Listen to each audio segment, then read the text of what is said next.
Samantala, maaari bang mag-file for annulment ang isang tao kahit nasa ibang bansa siya? Yan ang sasagutin ni Attorney JJ Atienza sa Bisig ng Batas.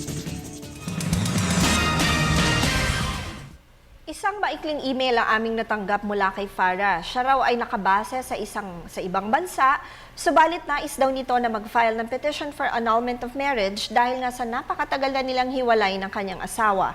Maaari pa rin daw ba siyang mag-file ng petition dito gayong nasa ibang bansa siya? Farah, maaari ka pa rin mag-file ng petition for nullity of marriage, subalit kinakailangan mo na makahanap muna ng iyong abogado na magre-represent sa iyo dito.